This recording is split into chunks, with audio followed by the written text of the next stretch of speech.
Muy buenos días a todos. Mi nombre es Vicente Merino. Ya sabéis que soy médico del Hospital Virgen Macarena en Sevilla. Espero que hayáis disfrutado de las Navidades y os deseo un feliz 2018. Bienvenido de nuevo a la cuarta y última webinar de esta segunda edición. Hoy tenemos el placer de presentarle al doctor Luis López Fernández, que actualmente es el responsable del Laboratorio de Farmacogenética y Farmacogenómica del Hospital General Universitario Gregorio Marañón. El doctor López obtuvo su doctorado en genética en la Universidad de Alcalá de Henares. Posteriormente desarrolló su carrera en centros de investigación de prestigio, como el Centro de Investigaciones Biológicas de Madrid, Centro de Biochimie en Niza, Francia, y el Centro Nacional de Biotecnología en Madrid. Actualmente es miembro de la Junta Directiva de la Sociedad Española de Farmacogenética y Farmacogenómica desde el año 2012, y la principal línea de investigación del doctor López es la farmacogenética de las reacciones adversas a la quimioterapia utilizada en el cáncer colorectal. Además, desarrolla líneas de investigación e identificación de nuevos biomarcadores en esclerosis múltiple en el campo de la enfermedad inflamatoria intestinal, estableciendo correlación entre la farmacogenética y los niveles de fármacos de anti-TNF. Ha recibido contratos competitivos prestigiosos, como es el Training and Mobility of Researchers de la Unión Europea o el contrato para jóvenes investigadores Miguel Servet en España. El doctor López ha publicado más de 55 artículos en revistas internacionales de impacto en los campos tanto de la oncología, genómica como farmacogenética. Hoy el doctor López nos hablará de la monitorización farmacocinética de anti-TNF en digestología pediátrica, lo cual espero que resulte de gran interés, ya que, como sabéis, se está extendiendo en la práctica clínica en todo el ámbito hospitalario y es una herramienta útil para la optimización de la terapia con anti-TNF y otros anticuerpos monoclonales. Pues nada, doy paso al doctor López, cuando quiera, Luis. Vale, nada, muchas gracias, Vicente, por la presentación. Y nada, muchas gracias por invitarme a poder comunicaros lo que hoy quiero transmitir. Vale, entonces, bueno, pues sin más vamos a empezar. A ver si funciona el paso de diapositivas, que ahora parece que no. Vale. Bueno, la enfermedad inflamatoria intestinal, como sabéis, es un grupo de enfermedades donde fundamentalmente lo que tenemos es colitis ulcerosa y la enfermedad de Crohn. Las dos tienen características propias, principalmente la colitis ulcerosa es una enfermedad que empieza en el ano y se extiende por el tubo digestivo de manera continua, mientras que la enfermedad de Crohn tiene puntos diferentes de actuación y puede estar entre el ano y la boca en cualquier parte del tubo digestivo. Tenéis las diferencias ahí entre una y otra y no vamos a entrar mucho en lo que es la sintomatología de cada una de estas dos enfermedades. Lo que sí que me gustaría, a ver si es capaz de pasar la diapositiva, esto no daba problemas ayer, ¿vale? Sí, es cómo clasificamos estas enfermedades. Pues el Crohn lo enfocamos de tal manera que la edad al diagnóstico es un factor importante, otro es la localización y por último el patrón clínico, mientras que la colitis fundamentalmente se va a clasificar en función de la extensión que tiene la enfermedad. Una vez que la enfermedad la tenemos clasificada, cada enfermo, lo que tenemos es que medir la actividad de la enfermedad, puesto que esta funciona con brotes que podemos tratar y reducir y en cada momento uno tiene un índice de actividad. Hay índices de actividad para colitis ulcerosa, como estos que veis aquí, el índice de Mayo y el índice True-Lodwig, donde para cada uno de estos ítems que veis, como frecuencia de posiciones, si tienen hemorragias o no y otras cosas, se le asigna una puntuación a cada ítem y la suma de estas puntuaciones nos va a dar un score con el que podemos decir si la enfermedad es leve, moderada, grave, etcétera. En el caso de enfermedad de Crohn, los índices más utilizados son el Harvey-Bradshaw y el CDAI. Y exactamente igual, cada uno tiene sus propios ítems para valorar y esto lo único que nos indica es que no hay ningún índice perfecto. Si hay varios es que ninguno es perfecto.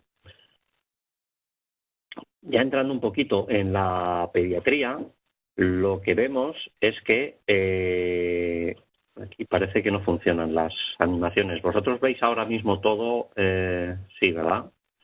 Bueno, pues el caso es que hay varias diferencias. Perfectamente, Luis. Sí, veis todo, ¿no? Todos los circulillos rojos y demás. Sí, sí. Vale, por eso es que no ha funcionado la animación. Bueno, el caso es que sabemos que la enfermedad inflamatoria intestinal pediátrica es diferente a la del adulto.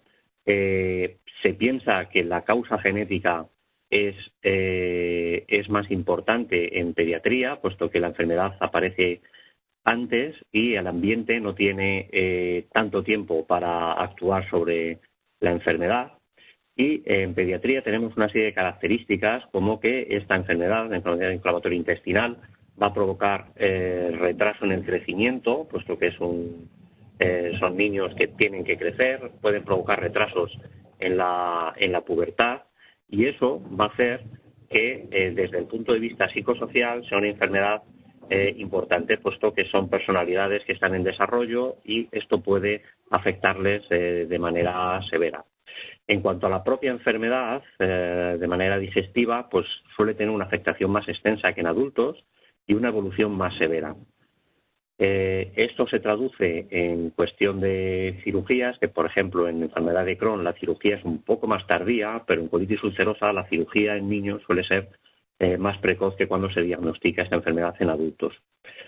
En cuanto a la terapia, los inmunomoduladores y la terapia biológica se da antes en niños que en adultos, y ya que hemos hablado de clasificación de la enfermedad y de índices de actividad, pues los niños van a tener una clasificación especial, que es la clasificación de París, y unos scores especiales, de los cuales vamos a hablar ahora. Bueno. La clasificación de la enfermedad inflamatoria intestinal en pediatría, por ejemplo, aquí tenemos la enfermedad de Crohn y la colitis ulcerosa, esta clasificación de París, y veis cómo se va a clasificar en función de distintos ítems, donde la edad, en el caso de la enfermedad de Crohn, va a ser importante, y así como el crecimiento. Este último ítem, el crecimiento, no está en otros ítems para adultos, y en colitis ulcerosa igual. Vamos a tener un ítem de crecimiento que va a ser especial para medir la enfermedad en pediatría. Así, por ejemplo, en el caso de la enfermedad de Crohn, tenemos que hemos pasado de la clasificación de Montreal, donde por debajo de 17 años era una clasificación, a la clasificación de París, donde podemos tener el A1A y A1B, con lo cual diferenciamos al menos dos márgenes de edad en pediatría. De la misma manera, vemos cómo en la clasificación de París ya hay ítems para valorar el retraso en el crecimiento del niño.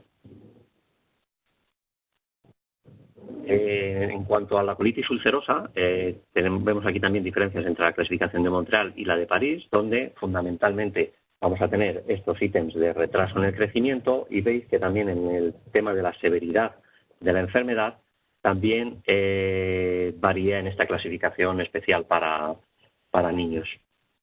Vale. Aquí ahora, perdonadme, porque al no funcionar las animaciones se solapan una cosa con otra y pasará en alguna diapositiva más. No sé por qué el otro día funcionaba perfectamente. Bueno, lo que vemos aquí es que en cuanto a los índices de actividad, hemos visto la clasificación, los índices de actividad, tenemos índices específicos donde vamos a tener, igual que anteriormente, una serie de ítems que se valoran con una puntuación, y la suma de estas puntuaciones nos va a dar si el niño tiene una enfermedad leve, está en remisión, o tiene una enfermedad grave moderada, y ahí este índice se ajusta el peso de las variables, este último que veis, el WPCAI, y es probablemente el más utilizado ahora mismo. En cuanto a la colitis ulcerosa, el que se utiliza es el PUCAI, y exactamente igual, tiene sus ítems que se valoran, se puntúan, y sabemos qué índice de actividad tiene la enfermedad inflamatoria en niños. ¿Vale? Entonces, en cuanto al tratamiento, y ya nos vamos centrando un poquito en el tema de los biológicos, esto sabéis vosotros muchísimo más que yo en cómo tratar estas enfermedades, pero digamos que en el top de la pirámide están los tratamientos biológicos, y entre ellos están los anti-TNFs de los que vamos a hablar. Esta es una imagen en la que veis que los 10 fármacos que más han crecido en consumo en los últimos años en Estados Unidos, entre ellos podéis apreciar cómo está Humira o adalimumab y Remicade infliximab o etanercept, ¿vale? Que son todos ellos fármacos biológicos. Esta imagen, a pesar de que viene de un Nature, que es una publicación prestigiosa, pues realmente yo creo que no se corresponde con la realidad, que solo un 25% de pacientes que están aquí en azul respondan bien a la terapia. Pero lo que sí que nos indica es que son terapias en las que hay fallos y los enfermos acaban o bien empiezan no respondiendo o pueden perder esa respuesta al cabo del tiempo, como se indica en esta reciente publicación, donde con el tiempo vamos perdiendo respuesta y además vamos haciendo que esta terapia tenga muchas modificaciones tanto en la dosificación como en el escalado de la frecuencia de las tomas, ¿vale? Es decir, quiere decir que es una terapia imperfecta. Y aquí también se han solapado cosas, perdona. No sabemos muy bien a qué se debe esta variabilidad en la respuesta, igual que a cualquier otro fármaco. Sí que sabemos que hay factores ambientales, factores genéticos, factores personales y desgraciadamente no conocemos absolutamente ninguna variante genética que sea relevante en la respuesta anti-TNFs. Es una cosa que poco a poco habrá que solucionar porque la genética es importante siempre en la variabilidad de la respuesta. Sí que sabemos, sin embargo, que la monitorización terapéutica, los niveles que presenta el paciente de anti-TNFs, sí que es un factor relevante, como vamos a ver. Y el problema de estas terapias es que son proteínas que al final van a provocar en la mayoría de los pacientes la generación de anticuerpos frente a estos fármacos y cuando se generan anticuerpos la terapia pierde prácticamente toda la eficacia. Aquí igual se han solapado cosas, perdonad. Lo que queríamos ver aquí es que está relativamente bien establecido, por ejemplo, para infliximab, rangos entre 3 y 7 microgramos mililitro de nivel basal, justo antes de la siguiente toma en suero, se correlacionan con una buena respuesta terapéutica, mientras que niveles por debajo de 3 microgramos mililitro se correlacionan con una mayor probabilidad de pérdida de respuesta al fármaco y que niveles por encima de 7, en este caso, no aseguran una mayor probabilidad de respuesta y sí una mayor probabilidad de efectos adversos inducidos por estos fármacos. Igual que tenéis arriba la parte del infliximab, hay una serie de tablas para otros fármacos biológicos con los rangos en los que se debería mantener al paciente. En cuanto al protocolo que utilizamos actualmente en el Marañón, pues realmente no hay diferencias en el tratamiento entre niños y adultos. En primera línea vamos a utilizar adalimumab o infliximab y si hay pérdida de respuesta es cuando medimos los niveles de anti-TNF. Inicialmente medimos solo niveles de fármaco y en el caso de que sea una concentración muy baja, entonces medimos si hay presencia de anticuerpos. Aquí, en el caso de que los niveles sean supraterapéuticos, lo que se recomienda es un cambio de diana, puesto que el fármaco no está funcionando a pesar de tener niveles buenos. Cuando los niveles son subterapéuticos y hay anticuerpos frente al fármaco elevados, lo que se propone es un cambio de anti-TNF, si está con Inflixi pasada, si está con adaptasa Inflixi o cambia a otro tipo de terapia. Y si los niveles son subterapéuticos pero no ha desarrollado anticuerpos, se incrementa la dosis o se reduce el intervalo.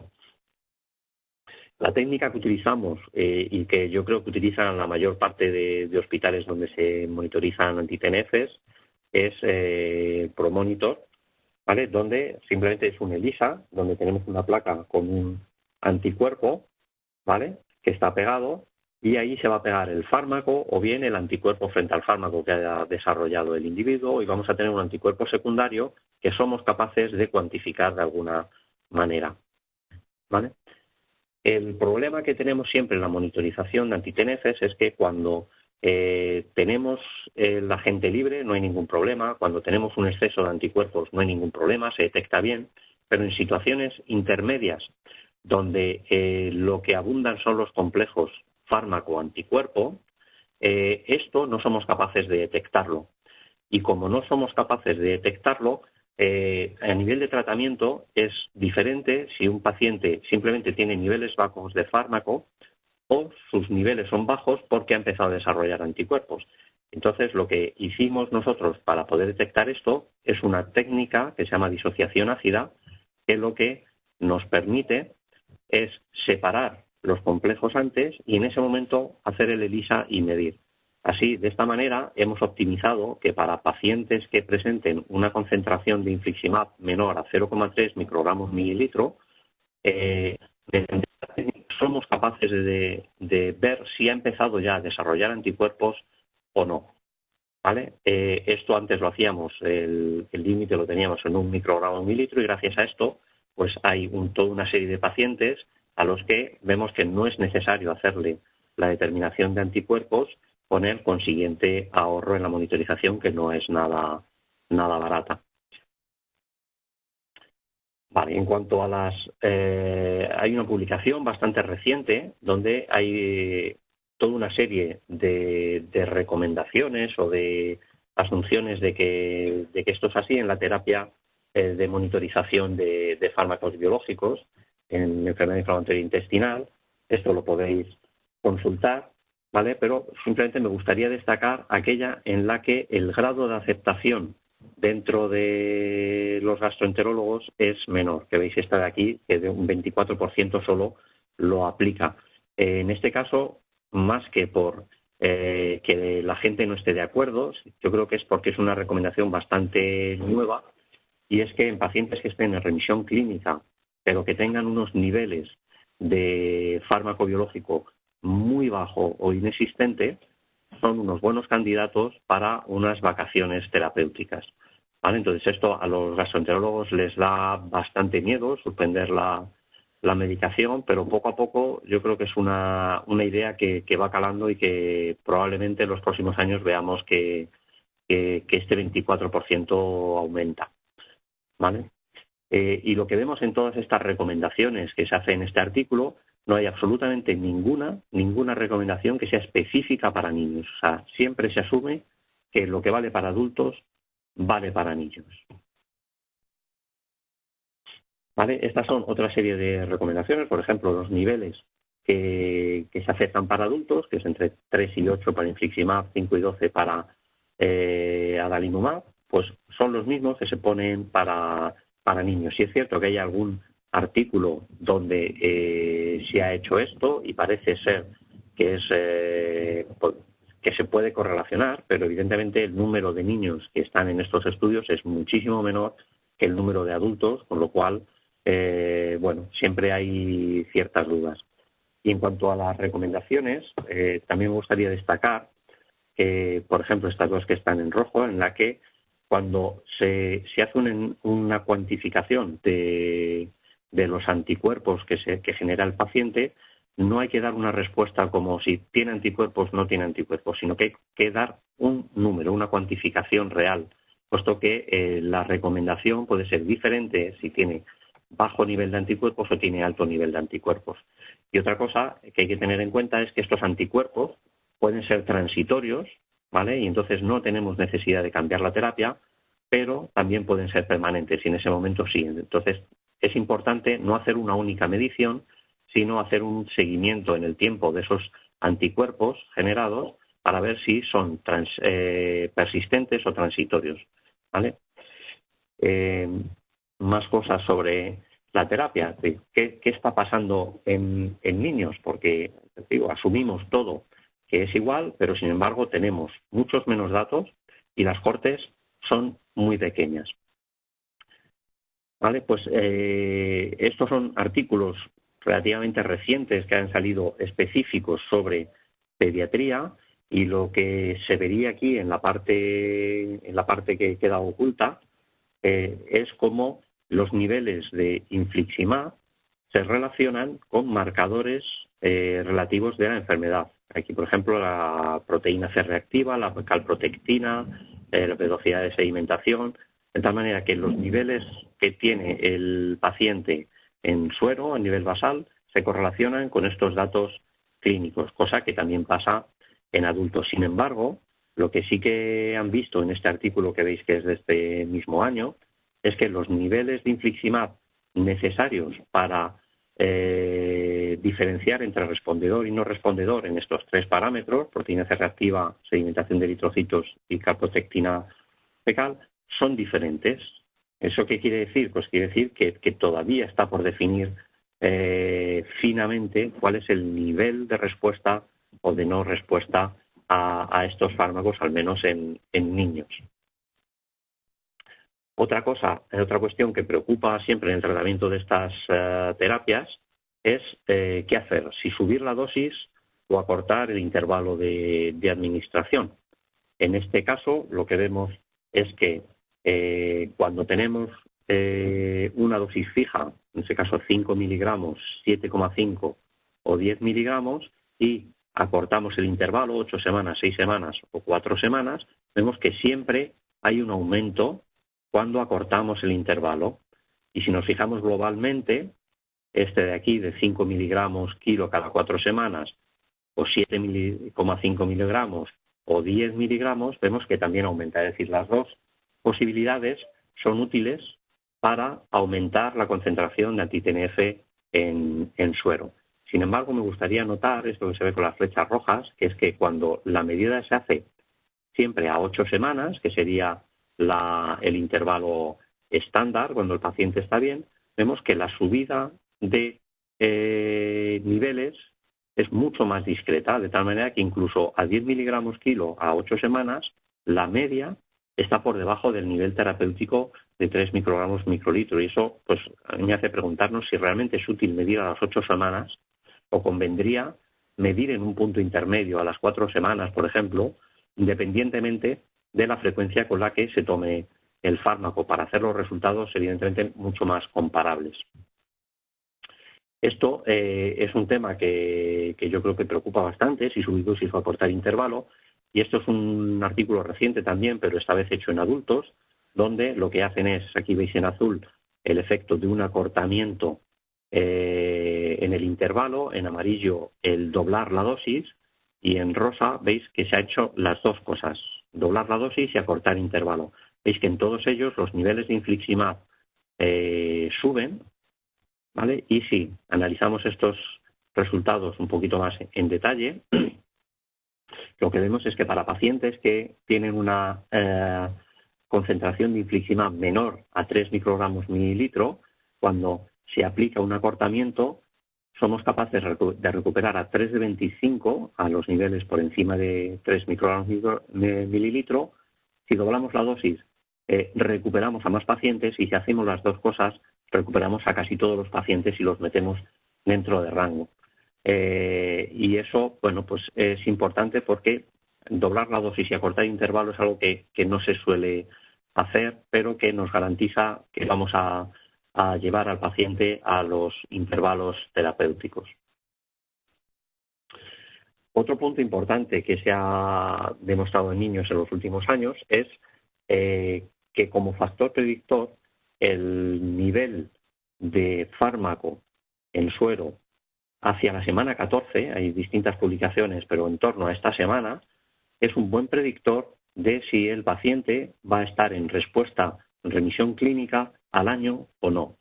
Con lo cual, bueno, probablemente nosotros, por ejemplo, no hacemos, no medimos de manera rutinaria estos niveles en semana 14 o similar, pero que es una cosa que probablemente nos tengamos que plantear porque es una de las mediciones probablemente más útiles. Vale, y aquí, bueno, una pena no se va a ver la parte de atrás. Esto es un estudio que se ha hecho también el año pasado, en el cual analizaban qué provocaban la monitorización de fármacos en niños, qué provocaba, qué decisiones clínicas hacía que se cambiaran.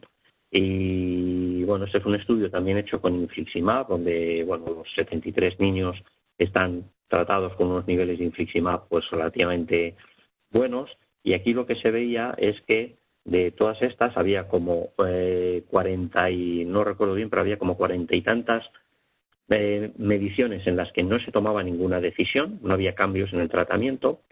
Entre 30 y 35 se provocaba o bien un acortamiento de dosis o una variación en la dosis, y luego unos cuantos, 4 o 5, había cambios de fármacos, suspensiones de tratamiento y demás. Es decir, que esto lo que nos está indicando es que realmente lo que tenemos que hacer no solamente es seguir estas directrices en la monitorización de estos fármacos, sino además evaluar qué está pasando con esas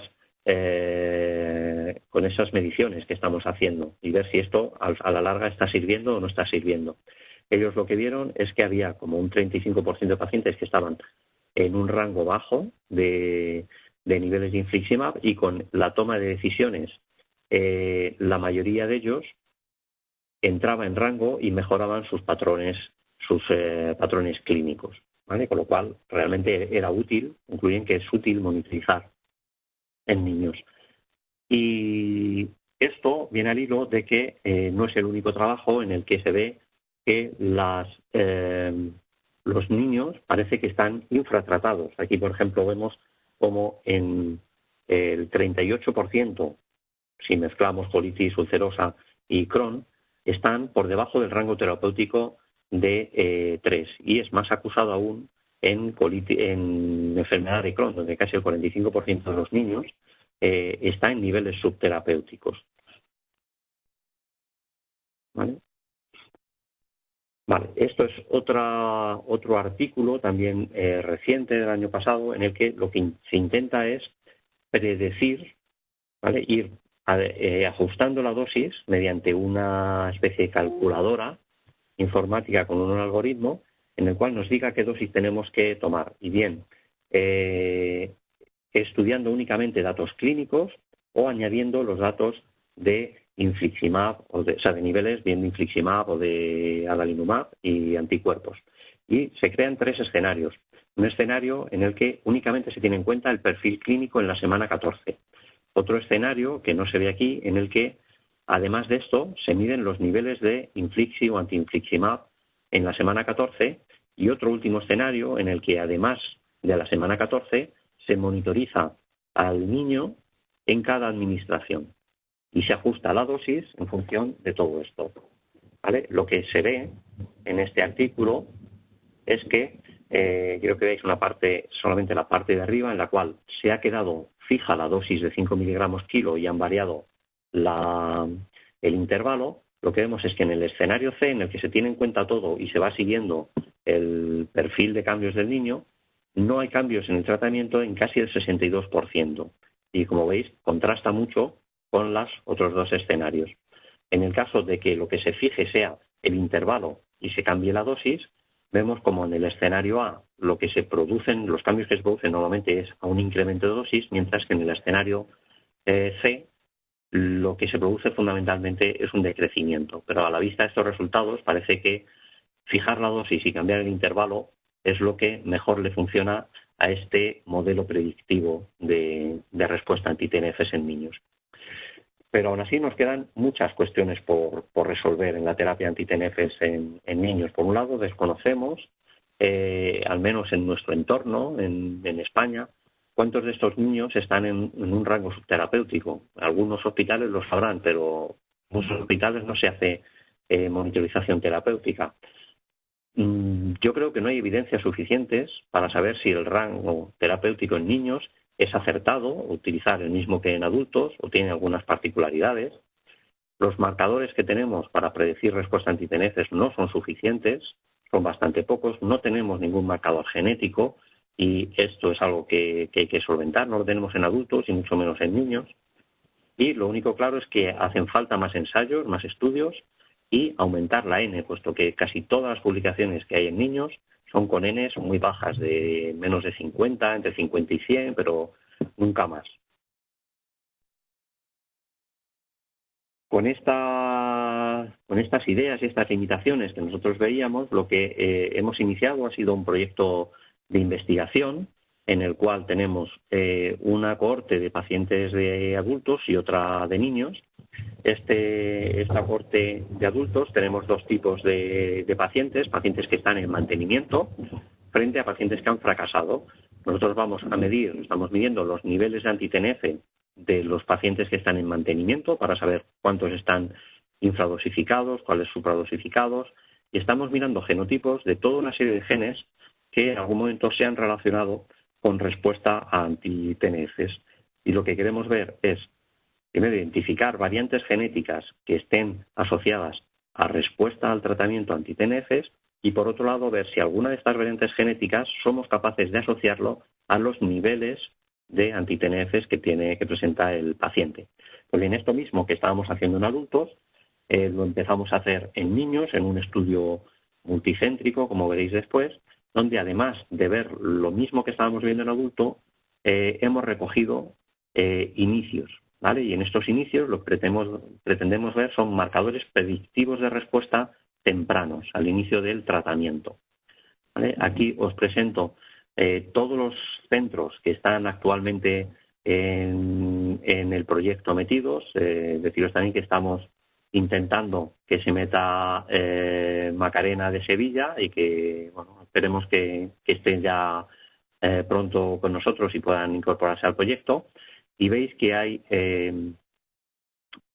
algunos hospitales que están en blanco, otros en rojo. En rojo están aquellos en los que el proyecto se desarrolla conjuntamente entre el servicio de farmacia, y hay un farmacéutico implicado, y el servicio de pediatría o de gastroenterología pediátrica, dependiendo de cada hospital. La idea nuestra inicial siempre era que en todos los hospitales se hiciera conjuntamente entre el servicio de farmacia y gastroenterología. No fue posible, pero bueno, por lo menos tenemos una buena representación de la farmacia dentro de este proyecto. Estos son más o menos el número de pacientes que tenemos en estos momentos, ¿vale? Veis que en mantenimiento tenemos 79 niños, en inicios tenemos 16 y 13 fracasos, un total de 108, que bueno, empieza a estar bastante bien, ¿vale? La idea es que lleguemos al menos a 200 pacientes entre todo, y hemos acabado ahora el primer año del proyecto, nos quedan 2. Durante este año deberíamos incorporar a todos los pacientes para poder hacer los análisis definitivos en el tercer año. ¿Y qué podemos decir ahora mismo de lo que tenemos? Bueno, pues estos son unas pequeñas pinceladas que saqué el otro día para poderos presentar algo de lo que tenemos, porque evidentemente, aunque tenemos todos estos pacientes incorporados al estudio, no de todos ellos tenemos los datos todavía de los niveles, ni se han insertado en la base de datos los datos clínicos. Entonces, lo único que os puedo decir es que niños en mantenimiento, veis aquí en naranja todos los que están tratados con Inflixi, no veo ahora el porcentaje, pero debe ser cercano al 75%, con adalimumab tenemos un 21% y con Inflectra un 4%. El nivel promedio de fármaco que encontramos en estos niños, los que están tratados con adalimumab, es 9,6 microgramos mililitro, que está bastante bien. Recordad que el rango oficial está entre 5 y 12. Y en infliximab, nuestros niños están tratados con un nivel de 5,96 microgramos mililitro, que está bastante bien. Recordad que el rango terapéutico es entre 3 y 7. ¿Vale? Y, bueno, lo que hemos visto también es cuántos niños dentro del tratamiento infliximab o Inflectra están dentro del rango terapéutico entre 3 y 7. Y vemos que solamente el 32% de los niños está dentro del rango. Tenemos un 29% de pacientes pediátricos que están tienen una dosis más pequeña de lo que deberían de anti-TNF, y un 39% de pacientes sobredosificados, a los cuales podríamos bajarles la dosis o prolongar el intervalo para meter dentro del rango terapéutico sin peligro de que pierdan el tratamiento. Cuando esto lo comparamos con nuestra base de datos de adultos, lo que vemos es que es completamente distinta. Este 39% de pacientes sobredosificados en niños se convierte en un 7% en adultos, ¿vale? Es decir, que lo que parece es que nuestros niños están siendo sobredosificados y que tenemos margen para reducir estos niveles y gastar menos anti-TNF en ellos. Y perdón, porque no se ve detrás del mantenimiento de adultos está la imagen con adalimumab, y en adalimumab lo que vemos es que no tenemos ni un solo paciente que esté infratratado. Todos están o en rango o sobredosificados. Es decir, que la tendencia general es que los niveles de anti-TNF en niños son más elevados que en adultos, ¿vale? Eso al menos en los datos que tenemos hasta el momento. Y en cuanto a los inicios, esto es el porcentaje de tratamientos con Inflix y ADA o Inflectra. Veis que está bastante parejo. Y aquí podéis ver 15 de los 16 pacientes que han iniciado. En azul tenemos el nivel a la semana 2, en marrón el nivel a la semana 6 y en rojo veis los pacientes que han fracasado y en verde los que han respondido. Y así a priori, evidentemente son muy pocos datos, no podemos decir nada claro. Sí que se ve claro que los que a la semana 6 presentan menores niveles luego no han respondido al tratamiento, pero entre los que presentan niveles altos hay respondedores, no respondedores, es algo que tenemos que evidentemente tener muchos más datos para poder llegar a una conclusión. Y así es como estamos en este momento. Es decir, a modo de resumen y cosas que me gustaría que sí que os llevarais de aquí, es que bueno, que yo creo que no hay que dar nada, por supuesto, en monitorización terapéutica de anti-TNFs en niños, que hacen falta descubrir nuevos biomarcadores, que tenemos que evaluar estos marcadores en salud y ver de qué está sirviendo la monitorización terapéutica en niños, y que cuantos más estudios se hagan y más niños se incorporen, mejor.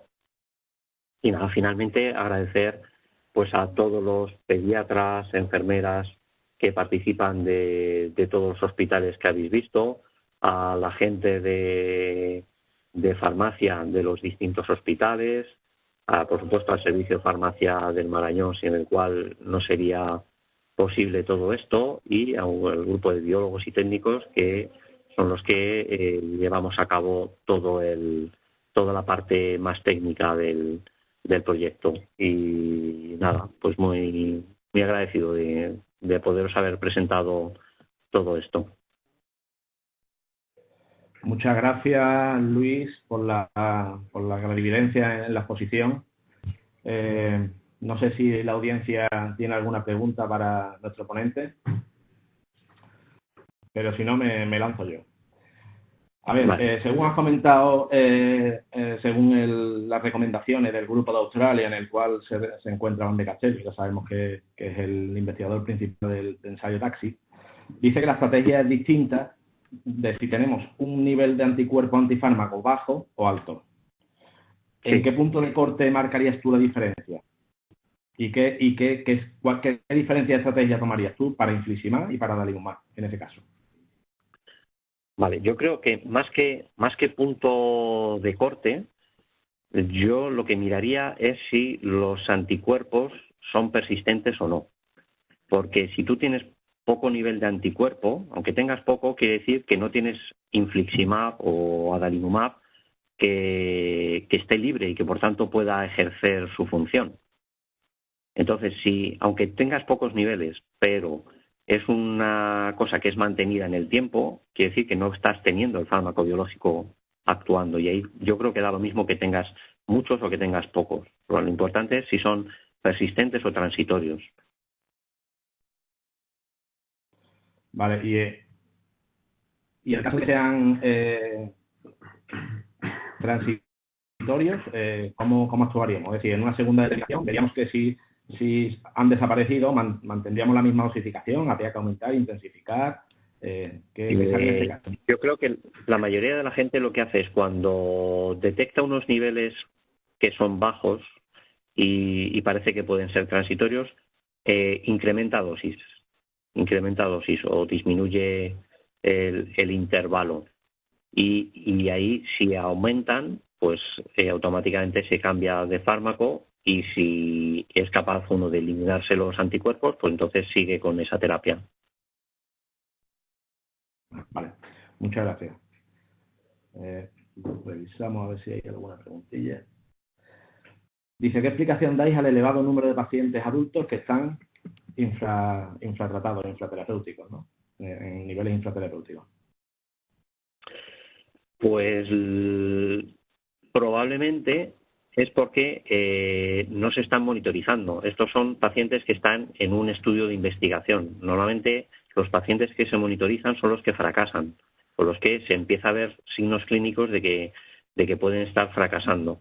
En este caso, nosotros lo que queríamos ver es si pacientes que están en remisión clínica, ver qué niveles tenían, suponiendo que iban a estar sobredosificados, a ver si podíamos bajar la dosis o incrementar el intervalo. Y la verdad es que ha sido una sorpresa para nosotros ver cómo la mayoría de estos pacientes están en niveles subterapéuticos. Explicación, no tenemos ninguna explicación, porque normalmente los pacientes que van bien no se monitorizan.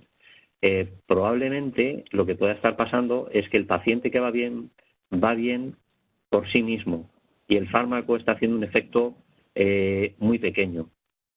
Y de hecho es una de esas recomendaciones que solamente seguía el 24% de gastroenterólogos. Es que si un paciente está en remisión clínica y los niveles de fármaco son bajos o muy bajos, probablemente el fármaco no es el que está provocando esa remisión clínica, sino que el paciente está controlando la enfermedad por sí mismo. Y yo creo que son unos buenos candidatos a o bajar dosis o directamente quitar el fármaco durante un tiempo. Otro oyente comenta que dependerá también de la técnica que utilicemos, tendremos más sensibilidad a la hora de detectar los anticuerpos antifármacos. Esto es así, ¿verdad? Sí, por supuesto, por supuesto. Pero bueno, hay distintas técnicas, pero yo creo que la más extendida es la del ELISA. Es la del ELISA. Sí que sé que hay un sitio donde utilizan otras técnicas más sensibles, pero al fin y al cabo yo creo que clínicamente el ELISA es muy útil, porque aunque tenga sus limitaciones, lo que sí que te dice es lo que hay libre, ¿vale? Entonces, tú puedes tener anticuerpos, pero lo que te va a marcar realmente en la evolución es el nivel de fármaco que tienes libre, ¿vale? Y cuando tienes muchos anticuerpos, al final van a aparecer. Es decir, la disociación te sirve para afinar en esos momentos en los que no sabes si han empezado a aparecer anticuerpos o no. Pero evidentemente hay muchas técnicas y uno puede utilizar la que quiera. Pero yo creo que a nivel clínico el ELISA es bastante útil. Muy bien. Otro oyente nos pregunta si existe alguna tabla de ajuste de dosis según los niveles que nos encontremos.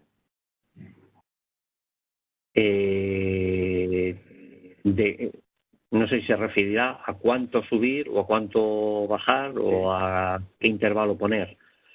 ¿Cómo afinar a la hora de ajustar, no? Sí, yo creo que no, vamos, yo no la he visto, y si la hay es algo que alguien utilice en su sitio, ¿vale? Y que hayan acordado hacerlo de una determinada manera y protocolizarlo. Pero yo no he visto que haya una recomendación general. Aquí yo creo que lo interesante sería tener un programa de ajuste farmacocinético con un buen modelo desarrollado que nos prediga en base al ajuste que hagamos, en base a nuestra población, qué nivel, qué dosificación poner, ¿no? Como ocurre con otros antibióticos, antiepilépticos, etcétera, ¿no? Claro, eso es lo que hay pocos datos sobre eso, ¿no? Pocos modelos predictivos. Farmacocinética población es dura, ¿no? Sí, lo que te decía es que eso es lo que intenta en la publicación esta que os he contado de la consola pediátrica, es decir, en base a una serie de valores, darte qué hacer, sube tanto, baja tanto, y bueno, poco a poco se afinará y se acabará consiguiendo seguramente. Y ya nos dicen también del Hospital de Valme que hacen monitorización anti-TNF, que si pueden también unirse a a vuestro proyecto. Así que ya tienes ahí otro hospital candidato. Vale, sí, mira, tenéis ahí el correo electrónico, mandádmelo y, por supuesto, encantados. Lo único que al entrar ya en marcha, pues hay que correr más, pero sin ningún problema. Y yo ya para terminar me gustaría preguntarte cuál crees tú que va a ser el papel de la farmacogenética en el futuro en esta enfermedad, en un futuro a corto o medio plazo, cuando empiecen a salir datos. ¿Qué papel va a tener la farmacogenética en enfermedad inflamatoria intestinal? Pues hombre, esperamos que mucho, más que nada porque partimos de cero, es decir, no hay nada, con lo cual cualquier dato será bienvenido. ¿Cuán de útil será? Pues no lo sé, porque también es una enfermedad en la que el ambiente tiene mucho que ver. Pero como he dicho al principio, probablemente en niños la carga genética en la enfermedad es mucho mayor. Entonces, probablemente cualquier avance que hagamos en marcadores farmacogenéticos, los primeros beneficiados sean los niños, porque es donde más incidencia va a tener la parte genética. Muy bien. Y ya para terminar, nos preguntan, dice, ELISA acaba de detectar anticuerpos monovalentes anti-IgG4. ¿Cómo manejáis la sospecha de la presencia de estos anticuerpos?